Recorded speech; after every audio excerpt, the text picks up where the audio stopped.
स्वागत आहे तुम्हा सगळ्यांचं आपल्या आर पी मराठी स्टोरीज या चॅनलमध्ये. चला सुरू करूया आपल्याच्या नवीन कथेच्या भागाला. श्रद्धा तिचं काम संपवून विक्रमची वाट पाहत बसली होती. तिने सांगितलेल्या वेळेवर तो अगदी बरोबर आला आणि हसत म्हणाला, काय मॅडम, बरोबर वेळेत आलो ना? हो, अगदी वेळेत आलास. 1 मिनिट थांब, असं म्हणत श्रद्धा कविताकडे वळली. कविता, तू दुकान सांभाळ, मी जाऊन 1 तासात परत येते. तोपर्यंत अनुराधा काकू आल्या आणि डिंपलचा लेहंगा पाहायला म्हणाल्या, तर तो माझ्या रूममध्ये ठेवला आहे, त्यांना दाखव. मी शक्य तितका लवकर परत येण्याचा प्रयत्न करते. ठीक आहे ना? हो ताई, काळजी करू नका. कविताने मान डोलावताच श्रद्धा आणि विक्रम तिथून निघाले. नेहमीप्रमाणे दोघेही जवळच्या श्रीकृष्ण मंदिरात गेले. देवाचं दर्शन घेऊन ते काही वेळ मंदिराच्या आवारात बसून गप्पा मारत होते. विक्रम श्रद्धाकडे पाहत म्हणाला, श्रद्धा, माझ्या बाबांनी तुझ्या बाबांना फोन करून आज घरी यायला सांगितलं आहे. तुला माहिती आहे का? अरे खरंच? सकाळी आईबाबांनी याबद्दल काहीच सांगितलं नाही. बहुतेक आपल्या लग्नाच्या विषयावर बोलायचं असेल. श्रद्धा, आपण लवकर लग्न करूया का? आता एवढी घाई काय आहे? अजून 1 वर्ष जाऊ दे ना. हे ऐकताच विक्रमचा चेहरा उतरला. ते पाहून श्रद्धा लगेच म्हणाली, अरे वेड्या, असं तोंड का पाडलंस? आधी घरच्यांना बोलू दे. सगळं ठरलं की आपण लग्न करू आणि आनंदात राहू. मी तर त्याच दिवसाची वाट पाहतोय. बरं, आता वाट पाहणं पुरे.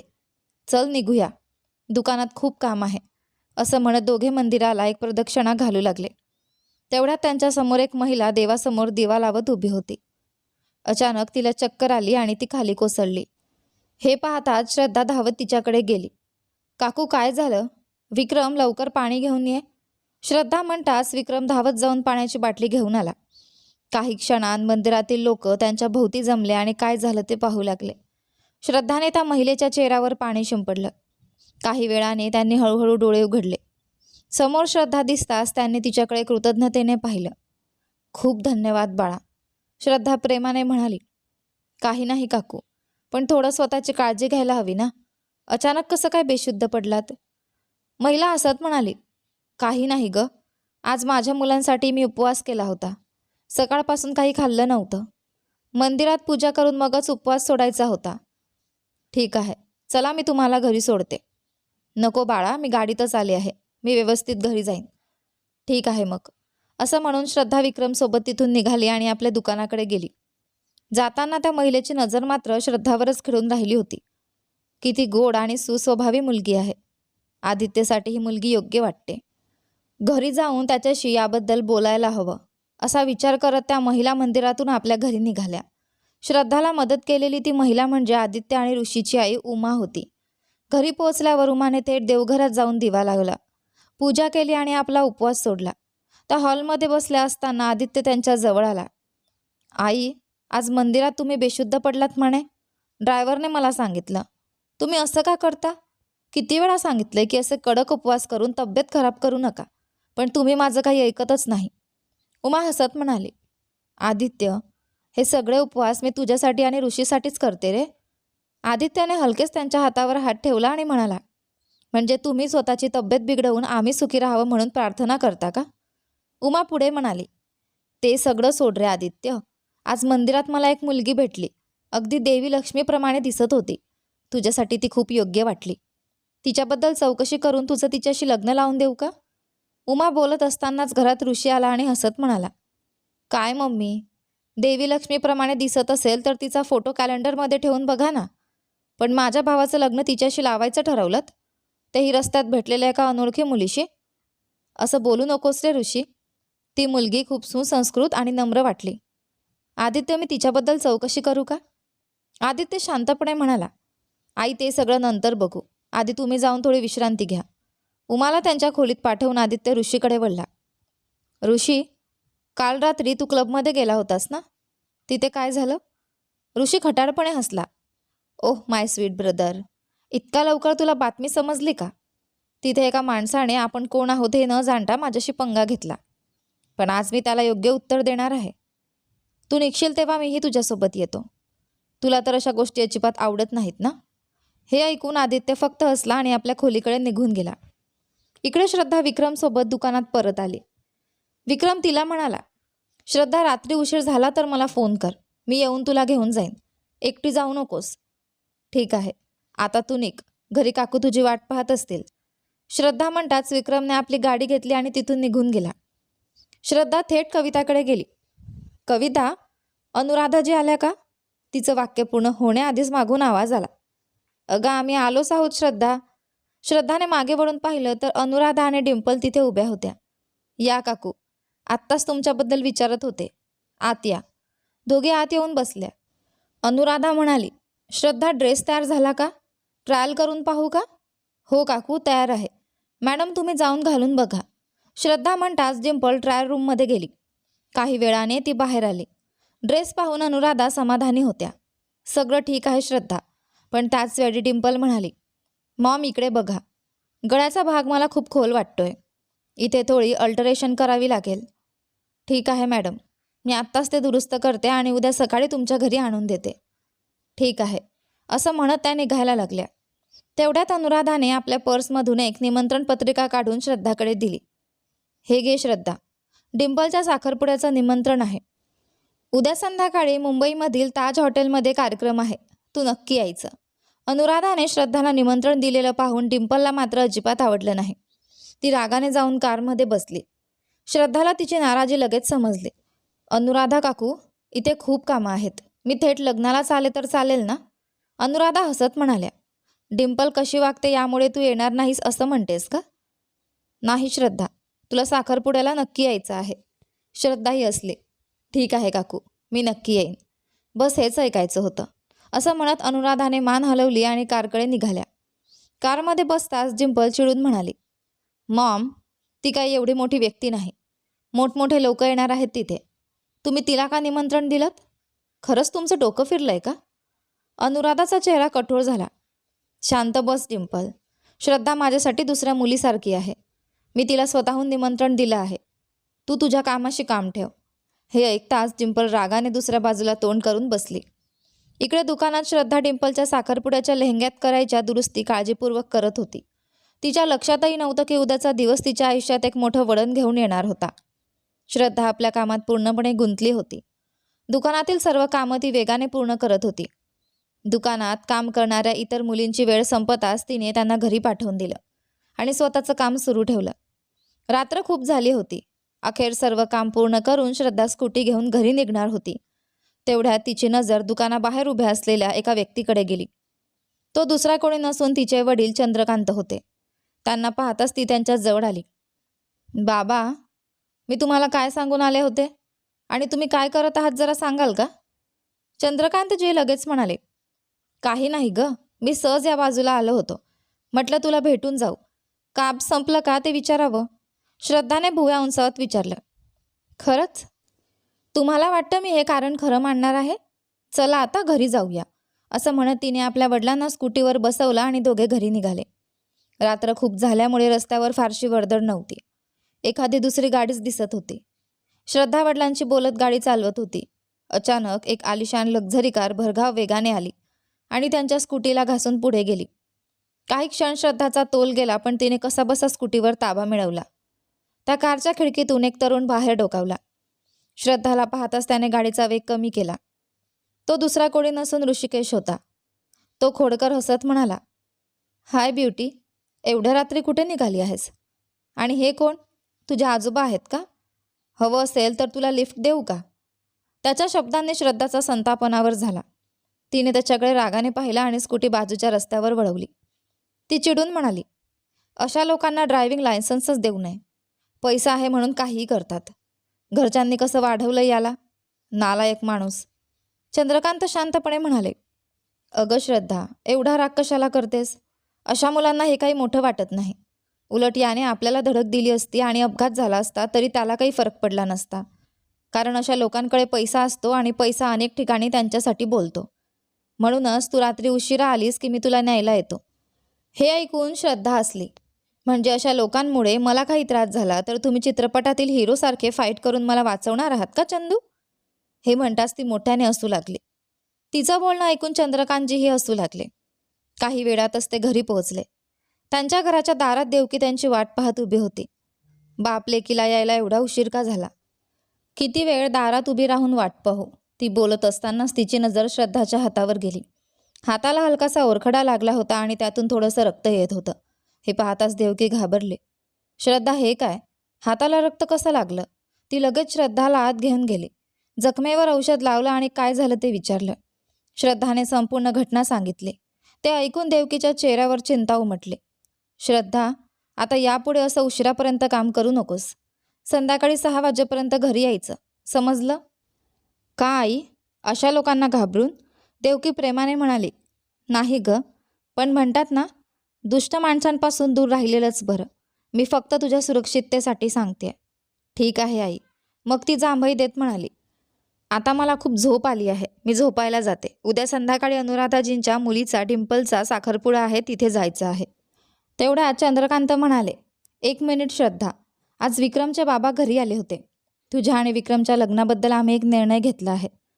श्रद्धा उत्सुकतेने विचारते. काय निर्णय? चंद्रकांतजी हसत म्हणाले. 4 दिवसांनी एक शुभ मुहूर्त आहे. त्या दिवशी तुझा आणि विक्रमचा साखरपुडा करायचा असा विचार आहे. तुला चालेल ना? हे ऐकताच श्रद्धाच्या चेहऱ्यावर आनंद फुलला. डबल ओके चंदू अँड देऊ, असं म्हणत ती हसतच वरच्या मजल्यावर निघून गेली. तिच्या आनंदाने देवकी आणि चंद्रकांत यांच्या चेहऱ्यावरही समाधान झळकत होतं. त्यांच्या मुलीचं सुख हाच त्यांचा खरा आनंद होता. दुसऱ्या दिवशी सकाळ उजाडताच श्रद्धा लवकर दुकानात पोहोचली. इतर कर्मचारी येण्यापूर्वीच तिने काम सुरू केलं. विक्रम ऑफिसला जाताना नेहमीप्रमाणे तिला भेटायला आला. तो हसत म्हणाला. श्रद्धा, आज खूप लवकर घरातून निघालीस वाटतं. हो विक्रम, आज संध्याकाळी अनुराधा काकूंच्या मुलीचा डिंपलचा साखरपुडा आहे, तिथे जायचं आहे. म्हणून विचार केला की काम लवकर संपवावं. बरं, तूही येणार आहेस का? विक्रमने नकारार्थी मान हलवली. नाही श्रद्धा, आज ऑफिसमध्ये खूप काम आहे, तू एकटी जाऊन ये. पण जर उशीर झाला तर मला फोन कर, मी तुला न्यायला येईन. ठीक आहे विक्रम, श्रद्धा हसत म्हणाली आणि दोघेही आपापल्या कामात व्यस्त झाले. मात्र नियतीने त्यांच्या आयुष्यासाठी काही वेगळंच ठरवून ठेवलं होतं. डिंपलच्या साखरपुड्यात घडणाऱ्या घटना श्रद्धाच्या आयुष्याची दिशा बदलून टाकणार होत्या. मग काकांनी आपल्या साखरपुड्याबद्दल सांगितलं का? विक्रमने उत्सुकतेने विचारलं. श्रद्धा खोरकडपणे हसली. असं का? मला तर काहीच माहिती नाही. आणि एवढी काय घाई आहे? अजून थोडे दिवस जाऊ देत, मग बघू सगळं. हे ऐकताच विक्रमचा चेहरा पडला. तो रागाने निघून जाऊ लागला, पण श्रद्धाने त्याचा हात पकडून थांबवलं. काय हो होणारे नवरे बुवा, एवढा राग आलाय का? मग काय, मी किती आनंदाने तुला ही बातमी सांगतोय आणि तू मात्र साखरपुडा पुढे ढकलू म्हणतेस. श्रद्धा हसू लागली. अरे बाबा, मी फक्त तुझी थट्टा करत होते. असं आहे का? मग त्या चुकीची शिक्षा म्हणून मला एक किस दे. हे ऐकताच श्रद्धाने कमरेवर हात ठेवत त्याच्याकडे रागाने पाहिलं आणि बाजूला पडलेली एक काठी उचलली. ते पाहून विक्रम धावत सुटला. श्रद्धाही असत आपलं काम करू लागली. पण काही क्षणांतच विक्रम पुन्हा वाऱ्याच्या वेगाने परत आला. श्रद्धा काही समजण्याआधीच त्याने तिच्या गालावर हलकंसं चुंबन घेतलं. प्रेयसी असताना मिळणाऱ्या किसची मजाच काही वेगळी असते. तो वाक्य पूर्ण करेपर्यंत श्रद्धा काठी घेऊन त्याच्या मागे धावली. अरे विक्रम, थांब जरा. पण तो लगेच बाईकवर बसला आणि तिथून पळ काढला. अरे सावकाश जा, श्रद्धा हसत म्हणाली आणि दुकानात परत आली. थोड्याच वेळात सर्व कर्मचारी आले. श्रद्धाने प्रत्येकाला त्यांचं काम समजावून दिलं. मात्र काम करताना ती अधूनमधून आपल्या गालाला स्पर्श करत स्वतःशीच हसत होती. हे कविताच्या नजरेतून सुटलं नाही. काय श्रद्धाताई, गालाला काहीतरी चावलं आहे का? सकाळपासून बघते सतत गाल चोळत आहात. श्रद्धा लगेच सावरली. अगं जा तू, तुझं काम कर, असं रागाने म्हणाली खरी, पण पुढच्या क्षणी स्वतःच्या डोक्यावर हलकासा हात मारून घेतला. संध्याकाळ झाली. श्रद्धाने सर्व कर्मचाऱ्यांना त्या महिन्याचा पगार दिला आणि दुकान बंद केलं. तिला अजून माहीत नव्हतं की आजची रात्र तिच्या आयुष्यात मोठं वादळ घेऊन येणार होती. ती घरी गेली, कपडे बदलले आणि सुंदर गुलाबी रंगाचा ड्रेस घालून डिंपलच्या साखरपुड्यासाठी तयार झाली. निघताना देवकी म्हणाली. श्रद्धा, कार्यक्रम संपला की लगेच घरी ये. उशीर झाला तर बाबांना फोन कर. ठीक आहे देऊ, आता तुम्ही तुमची मालिका बघायला बसा, असं म्हणून श्रद्धा हसली आणि स्कूटी घेऊन निघाली. मुंबईमधील ताज हॉटेलमध्ये साखरपुड्याचा कार्यक्रम मोठ्या थाटामाटात सुरू होता. संपूर्ण हॉटेल रोषणाईने उजळून निघालं होतं. बहुतेक पाहुणे महागड्या लक्झरी गाड्यांमधून येत होते. दुचाकीवर आलेले लोक बोटावर मोजण्या इतकेच होते. श्रद्धाने आपली स्कूटी पार्क केली आणि आत गेली. अनुराधाने तिला पाहताच प्रेमाने स्वागत केलं आणि बसायला जागा दिली. इतक्या भव्य कार्यक्रमाला श्रद्धा पहिल्यांदाच आली होती. ती आश्चर्याने सगळीकडे पाहत होती. काही वेळाने एक आलिशान कार येऊन थांबली.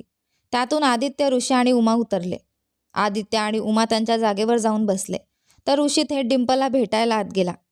श्रद्धाने डिझाईन केलेल्या लेहंग्यात डिंपल एखाद्या अप्सरेसारखी दिसत होती. तिला पाहताच ऋषी म्हणाला, अगं वा, खूपच सुंदर दिसतेस. खरं सांगू, या ड्रेसमध्ये तुला पाहून मीच तुझ्यावर फिदा होईन बहुतेक. एक आयडिया देऊ का? त्या वराला नकार दे आणि आपण दोघं लग्न करूया. डिंपल मोठ्याने हसले. खरंच? मग हे सगळं इथे उभ्या असलेल्या व्यक्तीला सांग बरं. ऋषीने मागे वळून पाहिलं. तिथे त्याची मामे बहीण चारू उभी होती. तिला पाहताच ऋषीचा चेहरा पडला. डिंपलकडे वळून तो म्हणाला, अगं पापी मुली, मी तुझं काय बिघडलं होतं? मला तिच्यासमोर अडकवलंस? चारू कमरेवर हात ठेवून त्याच्याकडे रागाने पाहत होती. या साहेब, आता सांगा बरं काय म्हणत होतात? ती विचारताच ऋषी धावत तिच्याजवळ गेला आणि तिला मिठी मारली. चारू, तू कधी आलीस? मला सांगितलंच नाहीस. सांगितलं असतंस तर मी तुला एअरपोर्टवर घ्यायला आलो असतो. आय मिस्ड यू, असं म्हणत त्याने तिच्या गालावर एक किस केला आणि तिथून पळ काढला. डिंपल हसत म्हणाली, अगं काय भारी पळाला बघ. चारू डोळे बारीक करत म्हणाली, जाऊ दे, कुठे जाणार आहे? नंतर भेटला की बघतेस त्याला. थोड्याच वेळात साखरपुड्याचा मुख्य कार्यक्रम सुरू झाला. वरवधूने एकमेकांना अंगठ्या घातल्या. टाळ्यांच्या कळकळाटात कार्यक्रम पार पडला. नंतर वातावरण अगदी एका भव्य पार्टीसारखं झालं. संगीत, हशा आणि गप्पांनी संपूर्ण हॉल रंगून गेला. उमा आदित्यला म्हणाली, आदित्य, मी आता घरी जाते. तुम्ही कार्यक्रम आटोपून या. थांबा ना आई, मीही येतो तुमच्यासोबत. नको, ऋषीला घेऊन ये, नाहीतर तो खूप उशिरा घरी येईल.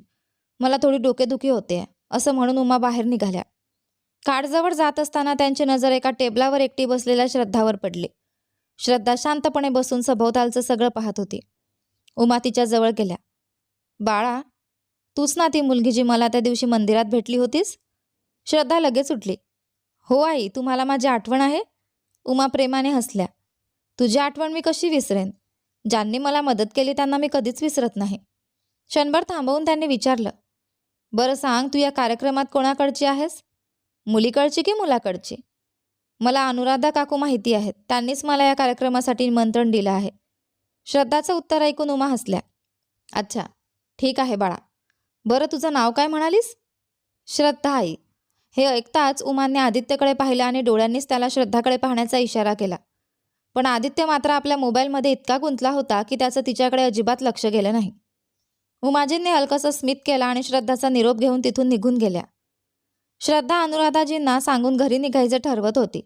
तेवढ्यात ऋषीने तिला पाहिलं आणि थेट तिच्या शेजारी येऊन बसला. हाय डार्लिंग, तू पण या कार्यक्रमाला आली आहेस का? आत्ताच तुला पाहिलं. खरंच सांगतो, या ड्रेसमध्ये तू खूप सुंदर दिसतेस. हे ऐकताच श्रद्धाने त्याच्याकडे रागाने कटाक्ष टाकला आणि दुसरीकडे तोंड फिरवलं. ऋषी पुन्हा म्हणाला, काय, काही बोलणार नाहीस का? दूर उभ्या असलेल्या चारूने हे सगळं पाहिलं आणि डिंपलकडे वळून विचारलं, डिंपल, ती मुलगी कोण आहे? ऋषी तिच्याशी का बोलतोय? डिंपल सहजपणे म्हणाली, अगं तिनेच माझा हा ड्रेस डिझाईन केला आहे. तिचं नाव श्रद्धा. अगदी साधी मुलगी आहे. काळजी करू नकोस. ऋषी फक्त तिची मजा घेतोय. हे ऐकून चारू हसले आणि पुन्हा त्या दोघांकडे पाहू लागली. ऋषीच्या सततच्या बोलण्यामुळे श्रद्धा वैतागली होती. ती अनुराधाजींना शोधायला निघाली, पण त्या काही पाहुण्यांशी बोलण्यात व्यस्त होत्या. म्हणून ती परत येऊन आपल्या जागेवर बसली.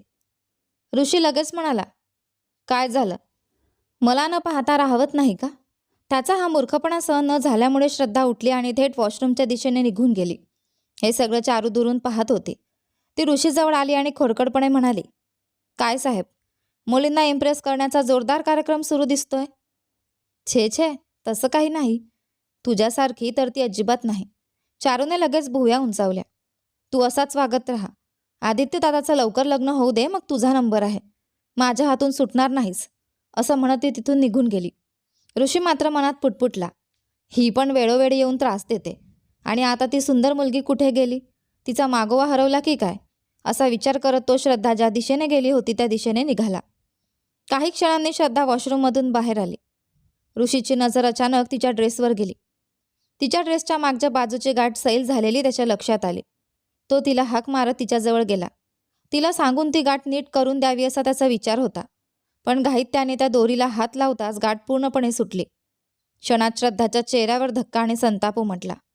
तिने लगेच आपल्या खांद्यावरचा स्टोल व्यवस्थित गुंडाळून स्वतःला झाकला आणि संतापाने मागे वळून पाहिलं. समोर ऋषी उभा होता. घडलेल्या प्रकाराचा गैरसमज झालेल्या श्रद्धाचा राग अनावर झाला. संपूर्ण पाहुण्यांसमोर तिने संतापाने हात उचलला आणि ऋषीच्या गालावर जोरदार थप्पड मारली. क्षणात सभागृहात शांतता पसरली. सर्वांची नजर त्या दोघांकडे वळली आणि पुढच्या क्षणी काय होणार याची उत्सुकता प्रत्येकाच्या चेहऱ्यावर स्पष्ट दिसत होती. श्रद्धाने सर्वांच्या समोर ऋषीच्या गालावर जोरदार थप्पड मारली. रागाने थरथरत ती त्याच्याकडे बोट दाखवत म्हणाली, रास्कल, खूप वेळापासून तुझं वागणं मी सहन करत होते. तू कोण आहेस याच्याशी मला काही घेणं देणं नाही, पण माझ्याशी उगाच पंगा घेतलास तर चप्पलने मारेन तुला. असं संतापाने ओरडून श्रद्धा तिथून निघून गेली. तिने आपली स्कूटी घेतली आणि वेगाने घरी रवाना झाली. संपूर्ण सभागृहासमोर अपमानित झालेला ऋषी जागच्या जागी उभा राहिला. हे पाहून आदित्य घाईघाईने तिथे आला. त्याने दूर जात असलेल्या श्रद्धाकडे पाहिलं. ती स्कूटीवर बसून निघून गेली होती.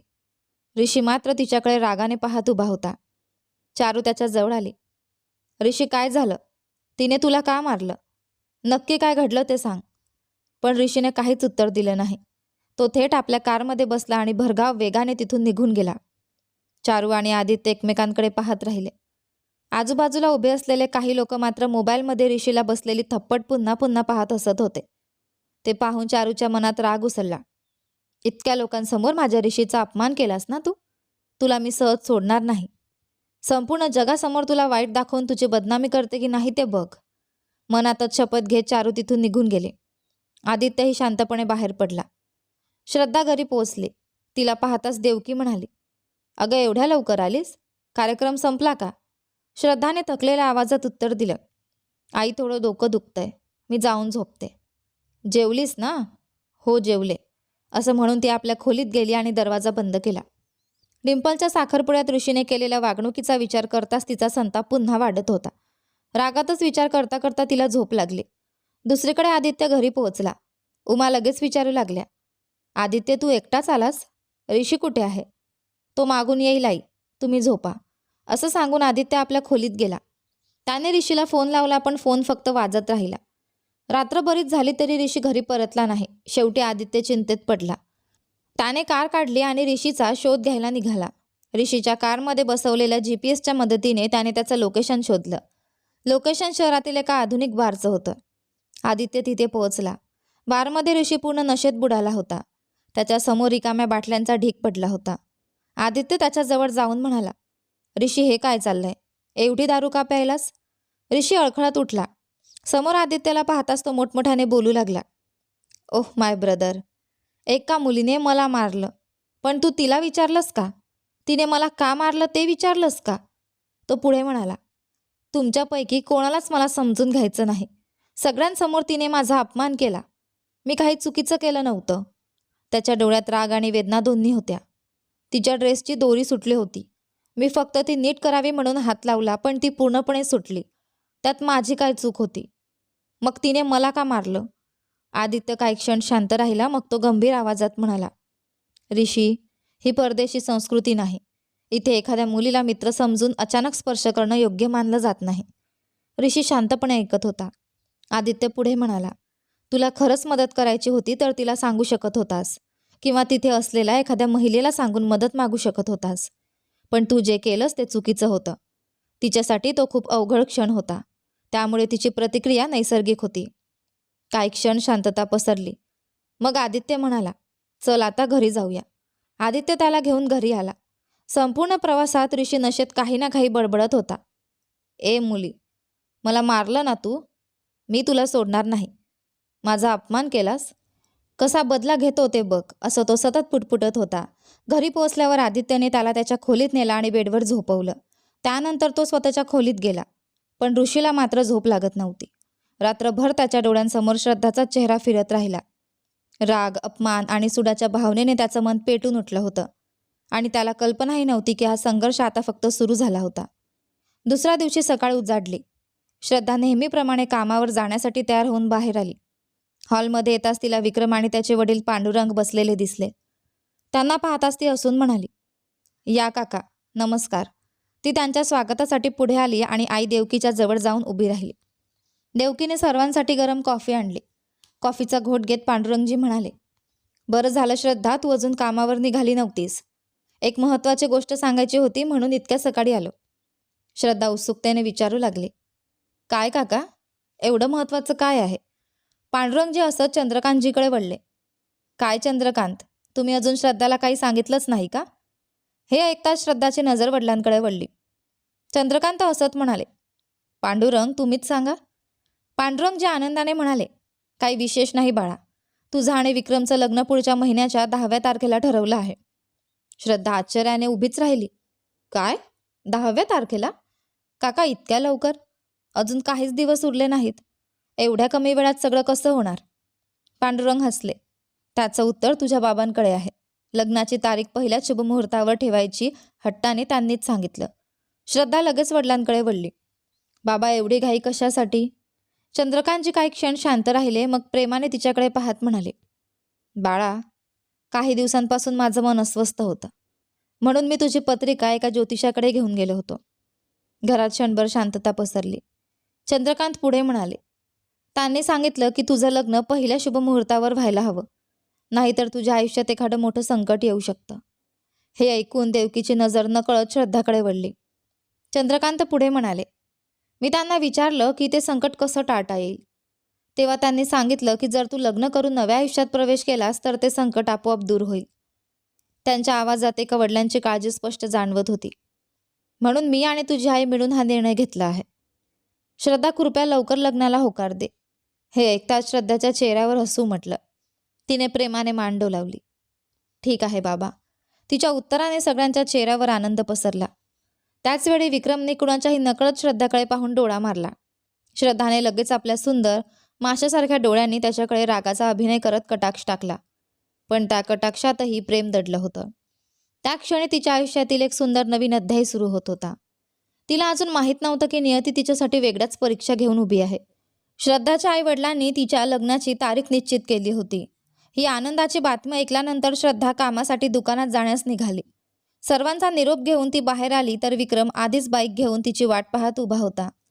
दोघेही असत गप्पा मारत निघाले. रस्त्यात एक फुलांचं दुकान दिसताच विक्रमने अचानक बाईक थांबवली. तो दुकानात गेला आणि मोगऱ्याचा सुंदर गजरा घेऊन आला. तो श्रद्धाकडे देत म्हणाला, हे घे. श्रद्धाने आश्चर्याने गजरा घेतला आणि केसात मांडला. काय साहेब, आज काहीतरी नवीनच करत आहात? विक्रम हसला. आत्तापर्यंत तू माझी प्रेयसी होतीच, पण आता तू माझी होणारी पत्नी आहेस, म्हणून वाटलं तुला फुलं घेऊन द्यावीत. अरे वा, म्हणजे आता रोमॅन्स सुरू झालाय का? अगं वेडाबाई, फुलं देण्यात कसला रोमॅन्स? लहानपणापासून आपण एकमेकांवर प्रेम करतोय, पण तू आजवर मला एक छोटंसं चुंबन तरी दिलं आहेस का? की देऊ दिला आहेस? माझ्यासारखा प्रेमात दुर्दैवी माणूस नसेल. हे ऐकताच श्रद्धाने त्याचा कान हलकेच पिरगाळला. अच्छा, साहेबांना किस हवा आहे का? ये इकडे, देते मी. नको नको, तू एवढ्या प्रेमाने बोलतेस म्हणजे नक्की काहीतरी गडबड आहे. लग्नानंतर एकदाच सगळा हिशोब वसूल करतो. हे म्हणताच श्रद्धाने त्याच्या पाठीवर हलकासा धपाटा मारला आणि दोघेही हसत पुढे निघाले. मात्र दूर उभ्या असलेल्या एका आलिशान कारमधून कोणीतरी हे सगळं पाहत होतं. त्याच्या डोळ्यात संतापाची ज्वाला पेटलेली होती. श्रद्धा आणि विक्रम त्यांच्या आनंदात हरवून गेले होते. अचानक मागून भरधाव वेगाने आलेल्या एका लक्झरी कारने मुद्दाम त्यांच्या बाईकला धडक दिली. धाड. दोघांचाही तोल गेला आणि ते रस्त्यावर कोसळले. धडक देणारी कार मात्र क्षणाचाही विलंब न करता तिथून पळून गेली. विक्रम ताबडतोब उठला आणि श्रद्धाकडे धावला. श्रद्धा, तुला काही लागलं नाही ना? तो चिंतेने म्हणाला. काय मूर्ख माणूस होता, गाडी कशी चालवतोय? अशा लोकांना लायसन्स कोण देतं देव जाणे. अरे, तुझ्या हाताला जखम झाली आहे, चल हॉस्पिटलला जाऊया. श्रद्धाने हातावरील किरकोळ जखम पाहिली. नको विक्रम, फारसं काही झालेलं नाही, चल दुकानात जाऊया. सगळे आपल्याकडेच बघत आहेत. काही वेळा ते दुकानाजवळ पोहोचले, पण दुकानासमोर सगळ्या कामगार मुली उभ्या असल्याचं पाहून श्रद्धा चकित झाली. ती लगेच त्यांच्याजवळ गेली. काय झालं, सगळ्या बाहेर का उभ्या आहात? आज जाऊन काम का करत नाही? कविता, अजून दुकान उघडलं का नाही? कविता घाबरलेल्या आवाजात म्हणाली. ताई, आत्ताच दुकानाचे मालक आले होते, त्यांनी दुकान उघडू नका असं सांगितलं. काय? पण का? आपण भाडं वेळेवर देतो ना. तेच तर. ते बघा, ते स्वतःच येत आहेत, तुम्हीच त्यांच्याशी बोला. श्रद्धा ताबडतोब मालकांच्या मागे गेली. सर, दुकान उघडू नका असं का सांगितलं? आम्ही भाडं वेळेवर देतो. मालक काहीच बोलले नाहीत. सर, मी तुमच्याशी बोलते, कृपया काहीतरी उत्तर द्या. शेवटी त्यांनी सुस्कारा टाकला. श्रद्धा, आता तू दुसरी जागा बघ. हे दुकान मी दुसऱ्या व्यक्तीला देणार आहे, त्यामुळे तुला जागा रिकामी करावी लागेल. श्रद्धाच्या चेहऱ्यावर धक्का उमटला. सर, अचानक असं कसं म्हणू शकता? इतक्यात विक्रम पुढे आला. माफ करा, पण हे पूर्णपणे चुकीचं आहे. कोणतीही पूर्वसूचना न देता तुम्ही दुकान रिकामं करायला सांगू शकत नाही, तो ठाम आवाजात पुढे म्हणाला. भाडेकरू कायदा असतो हे माहीत आहे ना? जागा रिकामी करायची असेल तर किमान 3 महिन्यांची नोटीस द्यावी लागते. अशा प्रकारे अचानक दुकान बंद करता येत नाही. मालक गप्प उभे राहिले. विक्रम पुन्हा म्हणाला, जर तुम्ही दुकान उघडू दिलं नाही तर आम्ही पोलिसांकडे जाऊ किंवा कायदेशीर कारवाई करू. तेवढ्यात मालकांचा फोन वाजला. त्यांनी फोनवर काही वेळ बोलले आणि मग श्रद्धाकडे पाहत म्हणाले, ठीक आहे, मी तुला 2 दिवसांची मुदत देतो. त्या 2 दिवसात जागा रिकामी कर, असं म्हणत ते तिथून निघून गेले. श्रद्धा पूर्णपणे गोंधळली होती. विक्रम, हे सगळं काय चाललंय? कालपर्यंत तर ते नीट बोलत होते. मलाही काही समजत नाही. ती कविताकडे वळली. कविता, दुकान उघड. मग विक्रमकडे पाहत म्हणाली, तू जा, एखादी चांगली जागा मिळते का ते बघूया. ठीक आहे. दुकानात शिरल्यानंतर विक्रमने फर्स्ट एड बॉक्स काढला. तो प्रेमाने श्रद्धाच्या हातावरील जखमेवर औषध लावू लागला. श्रद्धा मात्र त्याच्याकडे पाहून हसत होती. त्याच्या प्रत्येक छोट्या काळजीत तिला प्रेम जाणवत होतं. पण त्यांना माहीत नव्हतं दुकानाबाहेर उभा असलेला एक माणूस हे सगळं पाहत होता. त्याच्या चेहऱ्यावर संताप स्पष्ट दिसत होता. त्याने मूठ घट्ट आवडली. खूप आनंदात दिसतेस ना तू? हस, मनसोक्त हस, कारण आता तुझ्या आयुष्यात पुन्हा कधीच हसू उरणार नाही. मनात विषारी विचार घेऊन तो कारमध्ये बसला आणि वेगाने तिथून निघून गेला. श्रद्धाच्या आयुष्यावर संकटाची सावली आता अधिक गडद होत चालली होती. दुसरीकडे श्रद्धाकडे पाहत विक्रम मिश्किलपणे म्हणाला, ओय, काय बघतेस? माझ्यावर लाईन मारतेस का? श्रद्धा लगेच हसत म्हणाली, अरे बस कर. जिथे जखमही नाही तिथेही औषध लावतोयस आणि वर मलाच म्हणतोस की मी तुला बघतेय. हे ऐकताच विक्रमच्या चेहऱ्यावर लाजरं हसू उमटलं. तो तिच्याकडे प्रेमाने पाहत काही क्षण उभा राहिला आणि मग हसतच तिथून निघून गेला. विक्रम थेट आपल्या ऑफिसमध्ये पोहोचला. पण आज वातावरण काहीसं वेगळंच होतं. ऑफिसमधले सर्व कर्मचारी त्याच्याकडे विचित्र नजरेने पाहत होते. काही जण आपापसात कुजबुजत होते. हे पाहून विक्रम गोंधळला. तो आपल्या मित्र कुमारजवळ गेला. काय रे कुमार, सगळे असे का बघत आहेत? कुमारचा चेहरा उतरलेला होता. तो फक्त एवढंच म्हणाला, विक्रम, आधी MDंना भेट. विक्रम आणखीच गोंधळला. काय झालंय, एवढा गंभीर का बोलतोयस? पण कुमारने काहीच उत्तर दिले नाही. विक्रम सरळ MDंच्या कॅबिनमध्ये गेला. त्याला पाहताच MD म्हणाले, या विक्रम, आम्ही तुमचीच वाट पाहत होतो. विक्रम खुर्चीत बसत म्हणाला, सर, ऑफिसमध्ये सगळे मला वेगळ्याच नजरेने बघत आहेत. कुमारलाही विचारलं तर त्याने तुम्हाला भेटायला सांगितलं. नक्की काय झालं आहे? MD काही क्षण शांत राहिले. मग टेबलावरील एक लिफाफा उचलून त्याच्याकडे देत म्हणाले, विक्रम, आधी हे उघडून बघा. विक्रमने थरथरत्या हाताने पत्र उघडलं. त्यातील मजकूर वाचताच त्याच्या चेहऱ्याचा रंग उडाला. तो धक्क्याने उभा राहिला. सर, हे काय आहे? त्याचा आवाज कापत होता. मला नोकरीतून काढून टाकलं आहे. त्याच्या हातातील पत्र थरथरत होता आणि त्याच्या आयुष्यातील आणखी एका वादळाची सुरुवात झाली होती. विक्रम आपल्या ऑफिसमध्ये पोचला आणि थेट MDंच्या कॅबिनमध्ये गेला. तिथे त्याला नोकरीवरून काढून टाकल्याचे पत्र देण्यात आले होते.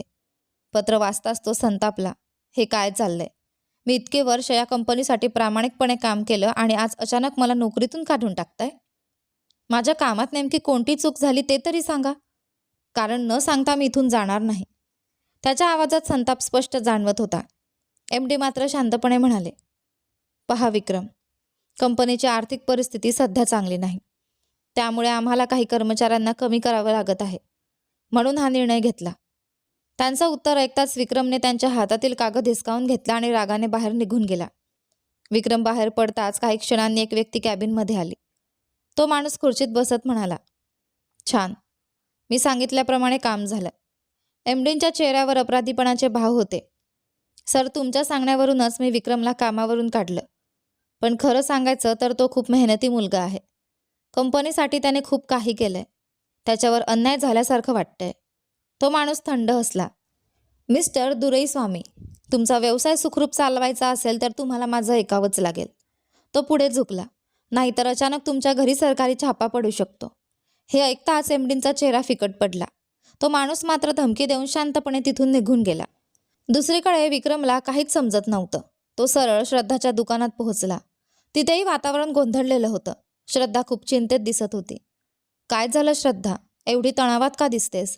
श्रद्धा खोल श्वास घेत म्हणाली, विक्रम, ज्यांनी ड्रेस डिझाईनची ऑर्डर दिली होती त्या सगळ्या ग्राहकांनी अचानक ऑर्डर रद्द केल्या. तिने आजूबाजूला पाहिलं, म्हणून मी सगळ्या मुलींना सुट्टी देऊन घरी पाठवलं. पण तू यावेळी इथे कसा? ऑफिसला गेला नव्हतास का? विक्रम काही क्षण गप्प राहिला. मग हळू आवाजात म्हणाला, मला नोकरीवरून काढून टाकलं. श्रद्धा अक्षरशः हादरली. काय? तुला नोकरीवरून काढलं? हो. पण का? काही चूक केली होतीस का? नाही. MD काहीतरी कारण सांगत आहेत, पण मला सगळं संशयास्पद वाटतंय. श्रद्धा विचारात पडली. विक्रम, आज सकाळपासून आपल्याबरोबर विचित्र गोष्टी घडत आहेत. माझं दुकान रिकामं करायला सांगितलं.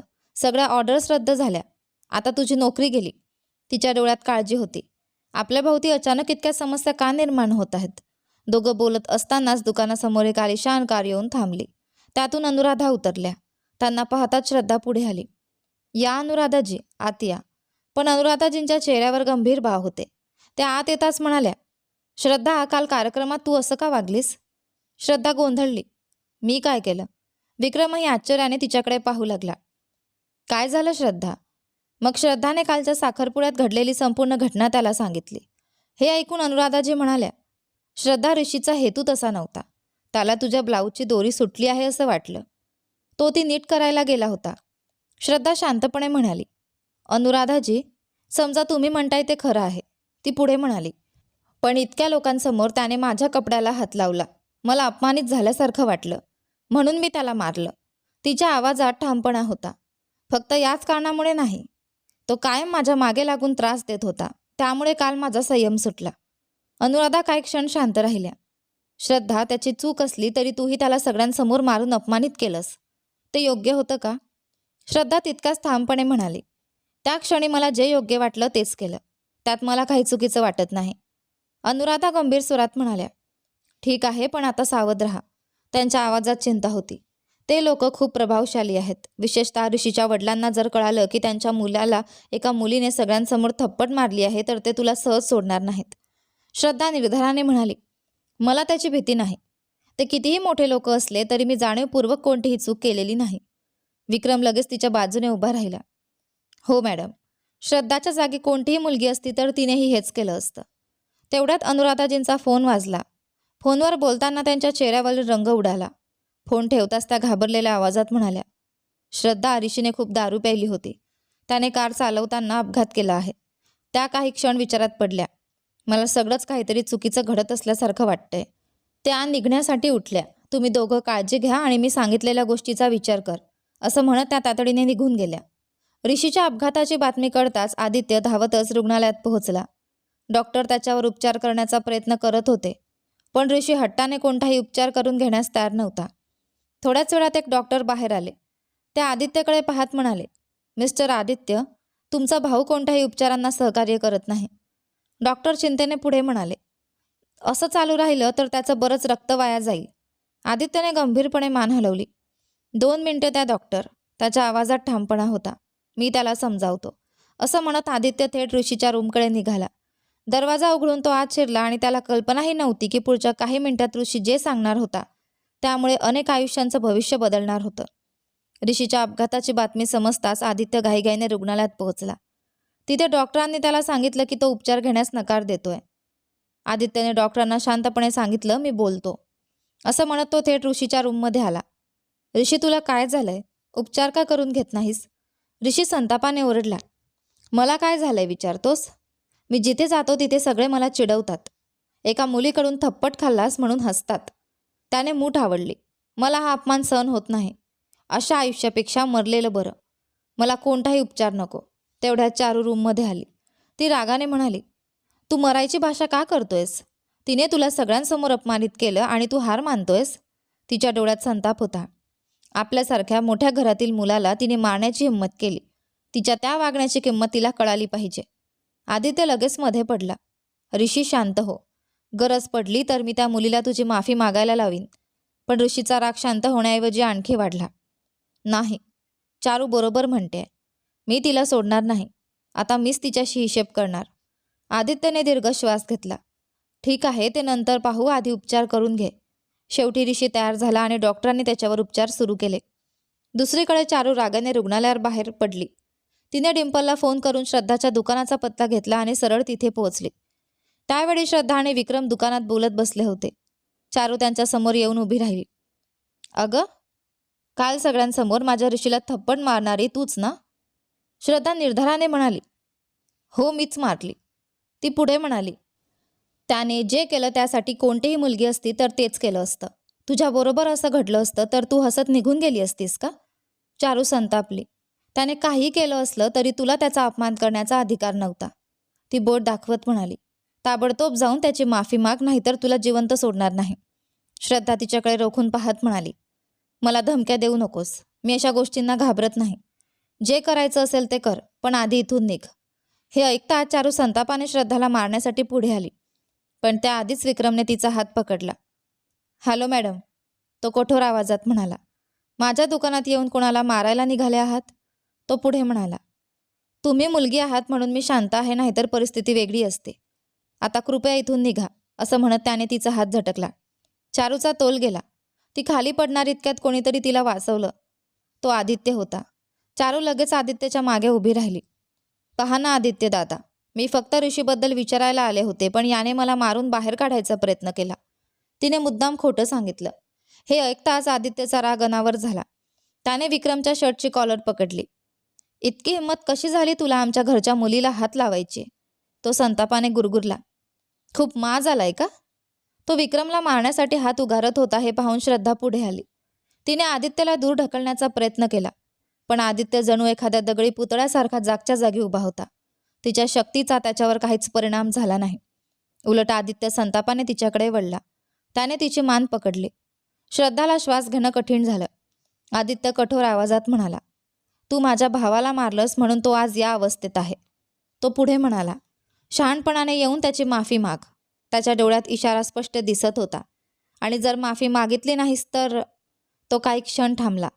तरीही शेवटी तुलाच त्याची माफी मागावी लागेल, असं म्हणत त्याने तिला जोराने दूर ढकललं आणि चारूला घेऊन तिथून निघून गेला. आदित्यने मान घट्ट पकडल्यामुळे श्रद्धाला खूप त्रास होत होता. ती सतत खोकू लागली.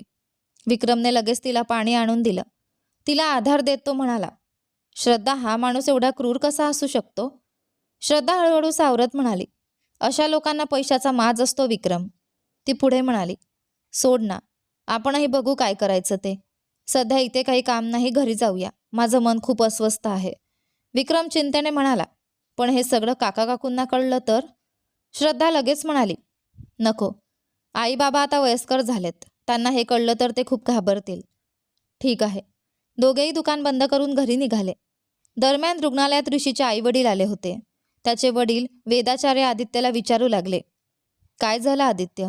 ऋषी तर नेहमी व्यवस्थित गाडी चालवतो, मग हा अपघात कसा झाला? उमाजींच्या डोळ्यात अश्रू होते. आदित्य, तू नेहमी त्याची काळजी घेतोस, मग आज असं कसं झालं? त्या रडू लागल्या. आईला रडताना पाहून आदित्यला खूप वाईट वाटलं. तो लगेच म्हणाला, आई, ऋषीला काहीही झालेलं नाही, फक्त किरकोळ दुखापत आहे. तुम्ही उगाच काळजी करू नका, असं म्हणत त्याने त्यांना आत नेलं. वेदाचार्य मात्र बाहेर उभ्या असलेल्या चारूकडे वळले. चारू, तूही तिथे होतीस ना? निदान तू तरी सांग, नेमकं काय झालं? चारूने लगेच कालच्या साखरपुड्यापासून आजच्या अपघातापर्यंतची सगळी घटना सांगायला सुरुवात केली. आणि तिच्या शब्दांमुळे वेदाचार्य यांच्या मनात श्रद्धाविषयीचा राग हळूहळू पेटू लागला. वेदाचार्यांना चारूकडून सगळं कळलं होतं. ते संतापलेलेच होते. त्यांनी लगेच आदित्यला फोन केला. आदित्य, चारू जे सांगत होती ते सगळं खरं आहे का? काल डिंपलच्या साखरपुड्याच्या कार्यक्रमात ऋषीला एका मुलीने मारलं म्हणे, आणि तू ते सगळं पाहूनही शांत उभा होतास. माझ्या मुलावर हात उगारणारी ती मुलगी कोण आहे? तिला मी अजिबात सोडणार नाही. आदित्य शांतपणे म्हणाला, बाबा, मी त्या मुलीशी बोललो आहे. तिला ऋषीकडे माफी मागायला सांगितलं आहे. ती नक्की येईल आणि माफी मागेल.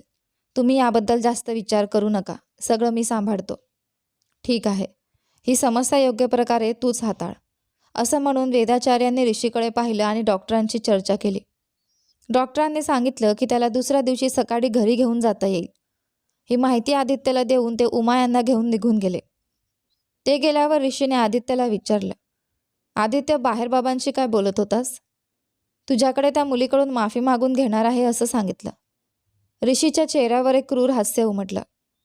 तू म्हणतोयस ते बरोबर आहे, पण माझा अपमान 100 लोकांसमोर झाला होता. त्यामुळे ती फक्त एकटी येऊन माफी मागून चालणार नाही.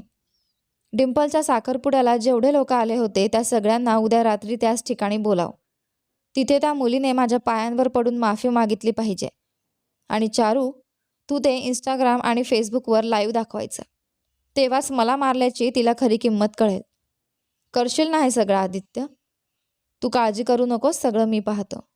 आदित्यच्या उत्तरानंतर ऋषीने श्रद्धाची आठवण काढत सुडाने हसत डोळे मिटले. इकडे विक्रम श्रद्धाला घेऊन घरी आला. घरात त्याचे वडील पांडुरंग आणि श्रद्धाचे वडील त्यांच्या लग्नाबद्दल चर्चा करत बसले होते. दोघांना पाहताच पांडुरंग हसून म्हणाले, अरे, इतक्या लवकर परत आलात? श्रद्धा, तू तर नेहमी रात्री उशिरा घरी येतेस, आज एवढी लवकर कशी आलीस?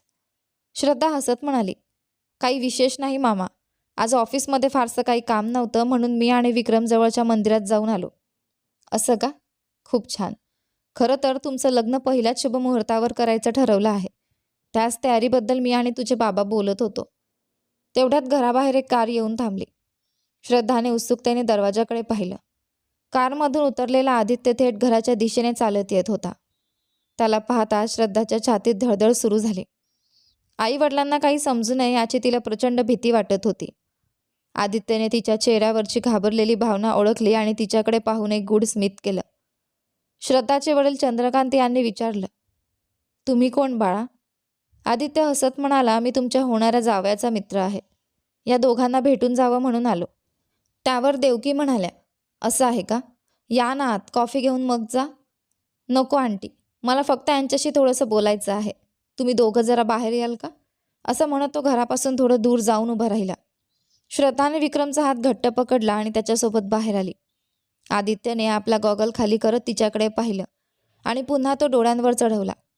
मग उपहासाने म्हणाला, काय मॅडम, थोड्या वेळापूर्वी तर खूप धाडसी असल्यासारखं बोलत होतात. आता मला पाहताच एवढं का घाबरताय? आई वडिलांना काही कळू नये म्हणून? हे ऐकताच विक्रमचा संताप अनावर झाला. आता तुम्हाला नेमकं काय हवंय आणि तुम्ही आमच्या घरापर्यंत का आलात? अशा प्रकारे त्रास दिला तर आम्ही तुमच्याविरुद्ध पोलिसात तक्रार करू. आदित्य ते ऐकून उपहासाने हसला. तुमच्यासारख्या मध्यमवर्गीय लोकांची हीच समस्या आहे. समोर कोण आहे आणि कुणाशी वैर घेता याचा विचारही करत नाही. श्रद्धासारख्या लोकांना तर मी एका मिनिटात संपवून टाकू शकतो. पण माझा भाऊ ऋषी, काल तिने सगळ्यांसमोर त्याचा अपमान केला ना? ज्या लोकांसमोर तिने त्याला मारलं त्याच लोकांसमोर तिने त्याच्या पायांवर पडून माफी मागितली पाहिजे. त्यामुळे उद्या रात्री तू त्याच ठिकाणी येऊन माझ्या भावाच्या पायांवर पडून माफी मागायची. समजलं का बेबी? हे ऐकताच विक्रमचा संताप अनावर झाला. त्याने आदित्यच्या शर्टची कॉलर घट्ट पकडली. कोणाच्या पायांवर पडायला सांगतोयस तू?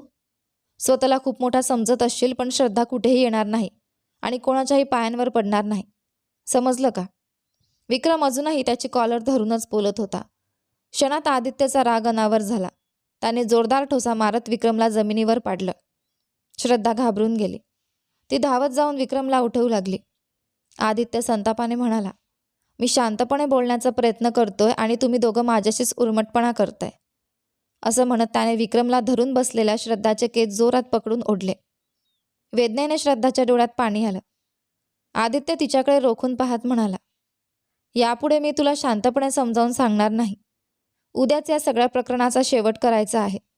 नीट आणि सन्मानाने येऊन माझ्या भावाच्या पायावर पडून माफी माग. नाहीतर... तो विक्रमकडे बोट दाखवत पुढे म्हणाला, हा जो तुझा होणारा नवरा इथे उभा आहे ना, त्याची नोकरी तर आता गेलीच समज. बिचारा, त्यानंतर त्याचंच आयुष्य धोक्यात येईल, हे लक्षात ठेव. इतकं बोलून आदित्यने श्रद्धाला जोरात ढकलून दिला आणि तिथून निघून गेला. श्रद्धा धावत जाऊन भीतीने थरथरत असलेल्या विक्रमला मिठी मारून उभी होती.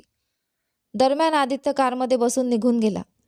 मात्र कारच्या काचेतील प्रतिबिंबातून तो मागे घडणारा प्रत्येक क्षण पाहत होता. श्रद्धाच्या चेहऱ्यावरची भीती आणि विक्रमची असहाय्यता पाहून त्याच्या ओठांवर पुन्हा एकदा गूढ आणि धोकादायक स्मित उमटलं. दुसऱ्या दिवशी सकाळी विक्रम श्रद्धाला भेटण्यासाठी तिच्या घरी गेला. श्रद्धा दुकानात जाण्याची तयारी करत होती. विक्रमने काळजीच्या सुरात म्हटलं, श्रद्धा, आता तू काय करणार आहेस? कशाबद्दल विचारतोयस विक्रम? काल तो आदित्य येऊन तुला धमकावून गेला ना, त्याबद्दल. आज संध्याकाळी तू तिथे जाणार आहेस का? हो, मी तिथे जाणार आहे. काय? म्हणजे तू खरंच ऋषीच्या पायांवर पडून माफी मागणार आहेस? श्रद्धा काही क्षण शांत राहिली आणि मग म्हणाली, इकडे बघ विक्रम, तुझी नोकरी जाणं, माझं दुकान बंद पाडण्याचा प्रयत्न होणं, माझ्या कामात अडथळे आणणं, हे सगळं काल तो धमकी देऊन गेला ना, हे सगळं कदाचित आदित्यचं काम असेल किंवा मी ऋषीला मारलं म्हणून त्याचं सूड घेण्याचा प्रयत्न असेल. अशा लोकांशी आपण लढू शकत नाही. काल तो म्हणालाच ना, हे प्रकरण इथेच संपलं पाहिजे म्हणून मी जाणार आहे. नको श्रद्धा, तू तिथे जाऊ नकोस. अशा लोकांना पैशांचा आणि सत्तेचा गर्व असतो.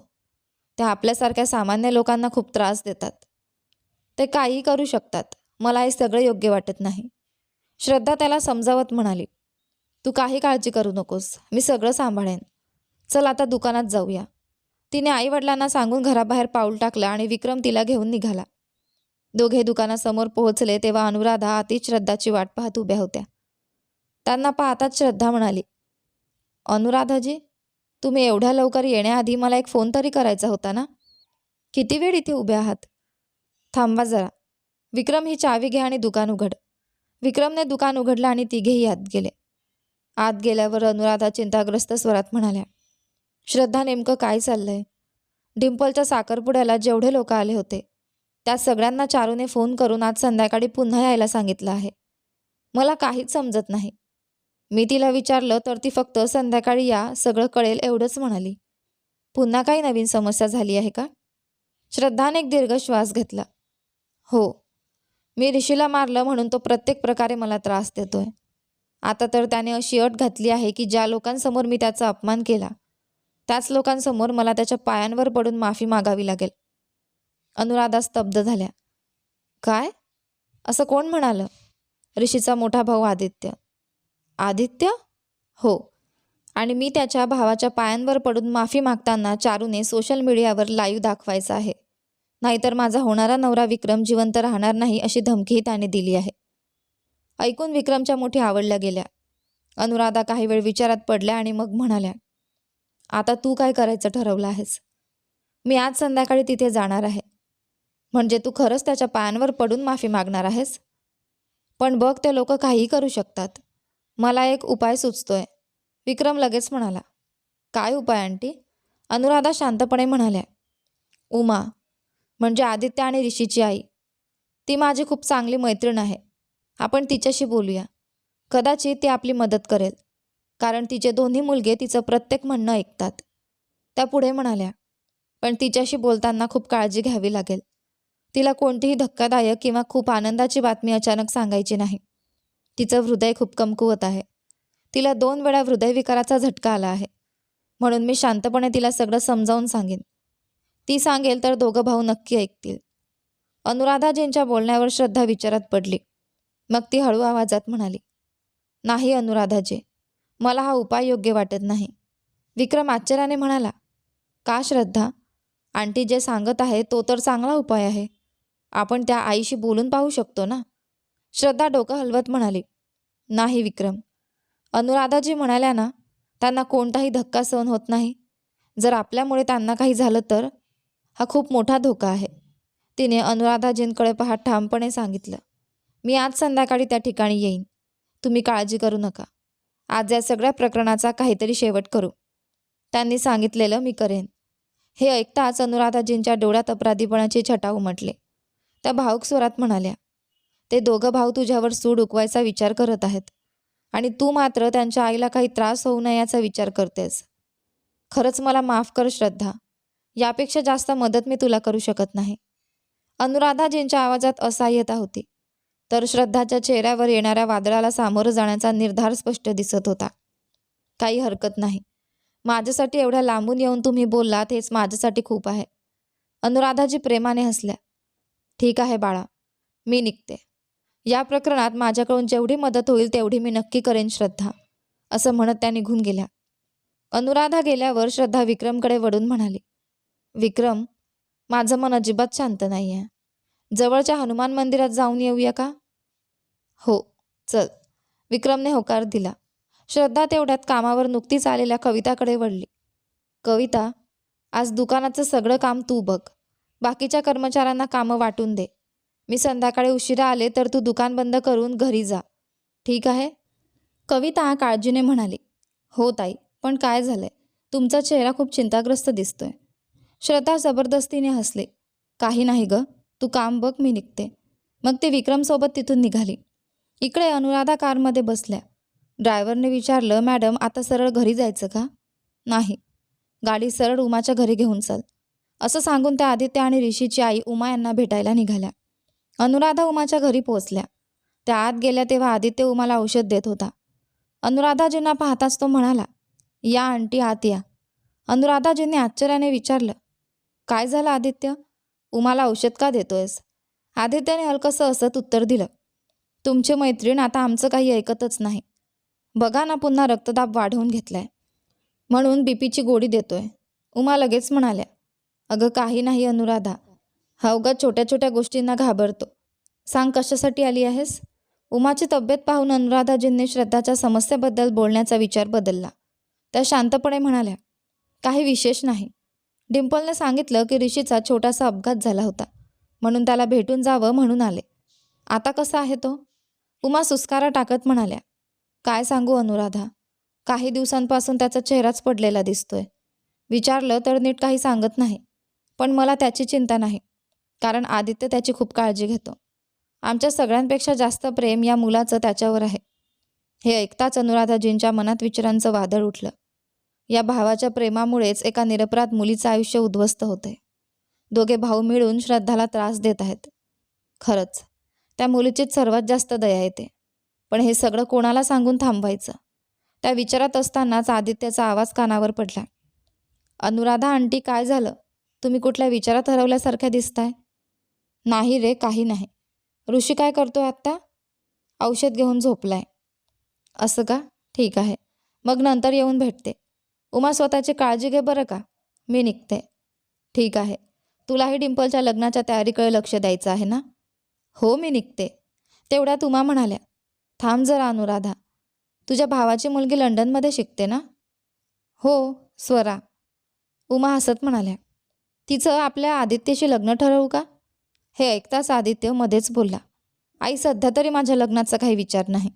तुम्हाला एवढीच लग्नाची घाई असेल तर ऋषी आणि चारूचं लग्न लावून द्या, मला आत्ता नको. त्याचं उत्तर ऐकून उमाच्या डोळ्यात पाणी आलं. पाहिलंस ना अनुराधा, प्रत्येक वेळी लग्नाचा विषय काढला की असंच बोलतो. माझी तब्येत आधीसारखी राहिलेली नाही. उद्या मला काही झालं तर?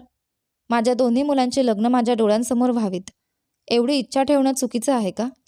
उमा बोलताच आदित्यने नाराजीने त्यांच्याकडे पाहिलं. अनुराधा लगेच म्हणाल्या, उमा, तुझ्या तब्येतीत अशा गोष्टी बोलायच्या नसतात. आदित्यसाठी योग्य मुलगी जन्माला येऊनच बसलेली आहे. योग्य वेळ आली की सगळं होईल. तू फक्त शांत राहा, मी निघते. आदित्य, आईची काळजी घे, असं सांगून त्या तिथून निघून गेल्या. इकडे विक्रम आणि श्रद्धा एका मुलांच्या उद्यानात बसून बोलत होते. वेळ कसा गेला ते कळलंच नाही. शेवटी विक्रमने घड्याळाकडे पाहिलं आणि म्हणाला, श्रद्धा, 4 वाजले. पण श्रद्धाचं लक्ष त्याच्या बोलण्याकडे नव्हतंच. समोर एका छोट्या मुलीला झोक्यावर खेळताना पाहून ती हरवून गेली होती. ती मुलगी मनमुराद हसत होती. तिच्या चेहऱ्यावर निरागस आनंद झळकत होता. त्या निष्पाप हास्याकडे पाहताना श्रद्धाच्या ओठांवरही हलकंसं स्मित उमटलं. कारण काही तासांनंतर तिच्या आयुष्यात काय घडणार आहे याची जाणीव असूनही त्या निरागस मुलीचा आनंद तिला क्षणभर का होईना तिची सगळी भीती विसरायला भाग पाडत होता. विक्रम चिडून म्हणाला, श्रद्धा, मी काय बोलतोय ते तुझ्या कानावर पडतंय की नाही? श्रद्धा त्याच्याकडे वळून शांतपणे म्हणाली, अरे एवढं का ओरडतोयस? 4 वाजले असं तू म्हणालास ते मला व्यवस्थित ऐकू आलं. विक्रमने त्रासिक नजरेने तिच्याकडे पाहिलं. मी इथे इतका तणावात आहे आणि तू मात्र अगदी निवांत बसून त्या मुलीकडे पाहत आहेस. श्रद्धा हलकंसं हसली. अरे वेड्या, आपण फक्त माफी मागायला जाणार आहोत, एवढं टेन्शन का घेतोयस? काय बोलतेस तू? तुला खरंच काही झालंय का? एवढ्या मोठ्या गोष्टीसमोर उभी आहेस आणि तुला काहीच ताण नाही? श्रद्धा काही क्षण त्याच्याकडे पाहत राहिली, मग हसतच म्हणाली, ते सगळं नंतर बोलू. तिकडे बघ, आईस्क्रीमची गाडी आली आहे. जा ना, माझ्यासाठी एक आईस्क्रीम घेऊन ये. विक्रमने तिच्याकडे संशयाने पाहिलं. या परिस्थितीतही ती एवढी शांत कशी काय राहू शकते हे त्याला समजत नव्हतं. डोकं हलवत तो आईस्क्रीम आणण्यासाठी तिकडे निघून गेला. इकडे ऋषी आपल्या खोलीतून बाहेर आला. त्याच्या हाताला अजूनही छोटंसं बँडेज होतं, पण तरीही त्याने स्टायलिश कपडे घातले होते आणि डोळ्यांवर काळा गॉगल चढवला होता. तो पायऱ्या उतरून खाली आला आणि समोर उभ्या असलेल्या आदित्यला पाहताच त्याला मिठी मारली. हाय ब्रदर, आज माझ्यासाठी खूप आनंदाचा दिवस आहे. यासाठी मला फक्त तुझे आभार मानायचे आहेत. आदित्य हसला आणि प्रेमाने त्याच्या डोक्यावर थाप मारली. ऋषी उत्साहाने म्हणाला, आज तू माझ्यासाठी खूप मोठी गोष्ट केली आहेस आणि उद्या रात्री मी तुला एक भन्नाट सरप्राईज देणार आहे. आदित्य भुवया उंचावत म्हणाला, कसलं सरप्राईज? तो प्रश्न पूर्ण करतोय तोच त्याचा फोन वाजला. त्याने मोबाईलकडे पाहिलं. स्क्रीनवर वसंत PA असं नाव झळकत होतं. फोन उचलत तो म्हणाला, "हो वसंत, बोल." "सर, तुम्ही तयार आहात ना? अजून थोड्याच वेळात मीटिंग सुरू होईल." आदित्य गोंधळला. "कुठली मीटिंग?" वसंत लगेच म्हणाला, "सर, अमेरिकेतील एका मोठ्या कंपनीसोबत आपल्या कंपनीचा करार होणार आहे. त्यासाठी आज संध्याकाळी मीटिंग ठेवायची सांगितली होती ना? मी कालच तुम्हाला त्याबद्दल आठवण करून दिली होती." हे ऐकताच आदित्यच्या चेहऱ्यावर आठ्या उमटल्या. अरे देवा! श्रद्धाच्या प्रकरणात इतका गुंतलो की व्यवसायाचंच विसरलो. त्याने मनातच स्वतःला झापलं. मग वसंतला म्हणाला, "ठीक आहे, मी 10 मिनिटात कंपनीच्या मीटिंग हॉलमध्ये पोहोचतो. तोपर्यंत पाहुण्यांचं स्वागत करून त्यांना बसायला सांगा." "Okay sir." फोन कट झाला. आदित्यने ऋषीकडे पाहिलं. "ऋषी, मी तिच्याशी आधीच बोललो आहे. श्रद्धा येईल आणि सगळ्यांसमोर तुझी माफी मागेल. ते झाल्यावर तिला जाऊ दे. आता याबद्दल जास्त विचार करू नकोस. शांत राहा. समजलंस?" तो पुढे म्हणाला, "मला आता एका महत्त्वाच्या मीटिंगला जायचं आहे. रात्री परत आल्यावर तुला भेटतो." असं म्हणून आदित्य तिथून निघून गेला. आदित्य गेल्यावर ऋषीच्या ओठांवर एक धोकादायक स्मित उमटलं. तो स्वतःशीच पुटपुटला, "असं कसं ब्रदर? मी तिला इतक्यात सोडणार नाही. तिने मला मारलं होतं ना? त्याच्या बदल्यात माझ्या हाताने तिला एक थप्पड तरी बसलीच पाहिजे." हे बोलून तो मोठ्याने हसू लागला. त्या हास्यामध्ये सूड अहंकार आणि श्रद्धाला अपमानित करण्याची विकृत इच्छा स्पष्ट दिसत होती. पण या सगळ्यामुळे श्रद्धाच्या आयुष्यात अजून कोणकोणते वादळं येणार आहेत हे पहा आपल्या कथेच्या पुढच्या भागामध्ये. पण तोपर्यंत तुम्हाला आपला आजचा भाग कसा वाटला मला कमेंट करून नक्की सांगा. आवडला असेल तर व्हिडिओला लाईक करा, शेअर करा, चॅनलवर नवीन असाल तर सबस्क्राईब करा आणि हो, नोटिफिकेशन बेल नक्की दाबा जेणेकरून येणाऱ्या पुढील व्हिडिओची अपडेट तुम्हाला सगळ्यात आधी कळेल. धन्यवाद.